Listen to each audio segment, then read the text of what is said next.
नमस्कारम everyone. आदि शंकराचार्य भारतवर्ष में बहुत बहुत बड़े योगी हुए और उन्होंने बहुत सारे जो हमारे मठ है उनको रिवाइव किया। केदारनाथ, बद्रीनाथ और बहुत सारे जो मठ है उनको उन्होंने उनका जीर्णोद्धार किया। और वहां पर दोबारा से ऐसा बताया जाता है कि बद्रीनाथ में श्री आदि शंकराचार्य ने ही प्राण प्रतिष्ठा करी थी। वापस थे जब वहां पर इन्वेजन हो चुके थे। सो आदि शंकराचार्य के बारे में एक कहानी जो आपको नहीं पता होगी वो ये है कि माँ आदिशक्ति ने आदि शंकराचार्य को दर्शन दिए थे। और वो दर्शन ऐसे नहीं दिए उनको, क्योंकि आदि शंकराचार्य अपने जीवन काल में इतने बिजी थे, उन्होंने कभी भी माँ आदिशक्ति को याद नहीं किया, कभी भी उनकी पूजा नहीं करी, कुछ भी नहीं किया। सो वो एक दिन वो थक हार के एक नदी किनारे या किसी तट पर लेटे हुए रहते हैं। और बताया जाता है कि जब वो थके थके हारे रहते हैं तो आपके अंदर से आप अपनी माँ को याद करते हैं। तो श्री आदि शंकराचार्य ने कहा, थके हारे हे माँ। जब वो सारा काम कर चुके हैं, जब उन्होंने अपने जीवन का सारा काम कर लिया है, उसके बाद वो वहां पर लेटे हुए हैं और उन्होंने कहा हे माँ। उतने में माँ आदिशक्ति प्रकट हो जाती है और आदि शंकराचार्य को बोलती हैं कि तूने आज तक मुझे अपने पूरे जीवन काल में याद नहीं किया और तू अब याद कर रहा है। तो दोस्तों, यहाँ पर देखने वाली चीज ये है कि उस समय पर माँ आदिशक्ति प्रकट कैसे हुई, क्योंकि इस समय पर आदि शंकराचार्य का जो इमोशन है वो बहुत बहुत ज्यादा प्योर है, बहुत बहुत ज्यादा प्योर है। तो जैसे ही वो पुकार रहे हैं वो आ गई।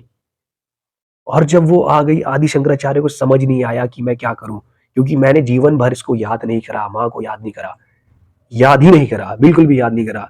तो उस समय पर अब आदि शंकराचार्य बहुत तेज दिमाग, बहुत ही मतलब उनके साथ जिस किसी का भी डिबेट हुआ, आदि शंकराचार्य ने सबको परास्त किया, सबको परास्त किया। तो जब माँ आदिशक्ति आ गई और उन्होंने जीवन भर उनको याद नहीं किया, उन्हें अपनी गलती का एहसास हुआ, तो उसके लिए देखो वो एक उसी समय पर एक आरती या एक अपराध क्षमा के लिए कुछ रचना करते हैं। और वो कुछ इस तरीके से, न मंत्रम नो यंत्रम तदपि च न जाने स्तुति महो।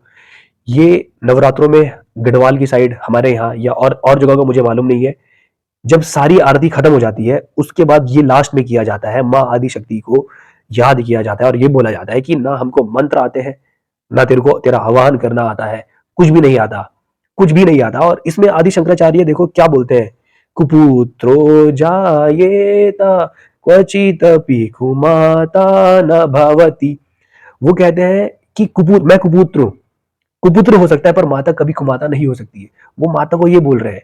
वो उन्होंने पूरा जो देव अपराध करके कुछ ऐसा नाम है, मैं यहाँ पर फोटो भी दूंगा, उसमें वो केवल यही कहते हैं, वो क्षमा मांगते हैं, माता से क्षमा मांगते हैं, क्षमा मांगते हैं, क्षमा मांगते हैं। हर पैराग्राफ, हर हर चार चार लाइन के बाद वो क्षमा मांगते हैं। कुपुत्रो जायेता तदपि च न जाने, कुपुत्रो जायेता क्वचिदपि कुमाता न भवति, कुमाता नहीं हो सकती।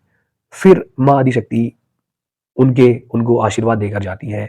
और इस प्रकार से एक और संरचना आदि शंकराचार्य की हमारे सामने आती है। ये वो कुछ क्षणों में ही वो रचित करते हैं। और अगर कहीं पर भी माँ आदिशक्ति की पूजा होती है, उसके बाद में लास्ट में लोग जनरली, हमारे यहाँ तो नवरात्रों में ऐसा होता ही है, बिल्कुल जब सारे पाठ हो जाएंगे, सारी पूजा हो जाएंगी, उसके बाद लास्ट में ये पढ़ा जाता है कि हमें क्षमा करना, हमें कुछ नहीं आता, हमको कुछ भी नहीं आता, मंत्र भी नहीं आता, तुझको बुलाना भी नहीं आता, कुछ भी नहीं आता, पर हमें माफ करना। और हम कुपुत्र हो सकते हैं लेकिन माता कुमाता नहीं हो सकती, नहीं हो सकती, नहीं हो सकती।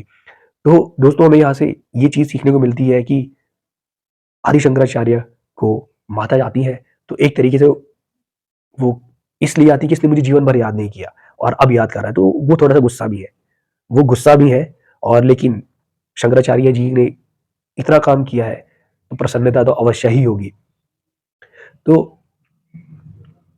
यहाँ से हमें ये सीखना है कि उस समय पर आदि शंकराचार्य का जो इमोशन था बहुत बहुत बहुत ज्यादा प्योर था, तुरंत आ गई, तुरंत।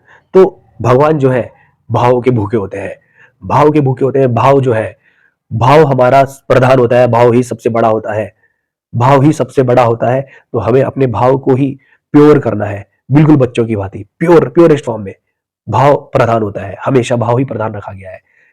सो और दूसरी बात यह है कि उसमें वो क्षमा मांगते हैं। सही में जिस दिन वो उनके रियलाइजेशन पे है कि मुझे नहीं आता है कुछ, दुनिया को दिखाने के लिए मुझे ठीक है, लेकिन मुझे सही में कुछ नहीं आता है। जिस समय जब आप भक्तों की बातें सुनेंगे ना, जो आपने वो एक भजन भी सुना होगा श्री कृष्ण वाला, मेरा आपकी दया से सब काम हो रहा है, इसमें क्या हो रहा है? वो रियलाइज कर चुका है मैं तो कुछ कर ही नहीं रहा हूं। वो रियलाइज कर चुके हैं मैं कुछ भी नहीं कर रहा हूं, सब तू कर रहा है, सब सोर्स ऑफ क्रिएशन कर रहा है। उन्हें साफ साफ पता चल गया है। तो आदि शंकराचार्य भी यही कह रहे हैं कि मैं कुछ भी नहीं हूं। इस लेवल तक आने के लिए बहुत तरीके से आप अप्रोच कर सकते हो, लेकिन डिवोशन वाला जो पाथ है, दैट इज समथिंग एल्स। मजा आ जाता है, मजा ही आ जाता है दोस्तों। आई होप कि ये स्टोरी आपको अच्छी लगी हो। ऐसी बहुत सारी स्टोरीज है जो आपने शायद सुनी भी ना हो डिवोशन की, और जब सही में भगवान लोगों को दर्शन दिया करते थे, और होते हैं, आज भी होते हैं। बहुत सारे लोग हैं जिनको दर्शन मिलते हैं। अगर आप ऐसी और कहानी के बारे में जानना चाहते हैं, कमेंट सेक्शन में कमेंट कर दीजिएगा। और भी ऐसी बहुत सारी कहानियां मैं आपके सामने लेकर आऊंगा। मिलेंगे फिर अगली वीडियो में, तब तक के लिए नमस्कार।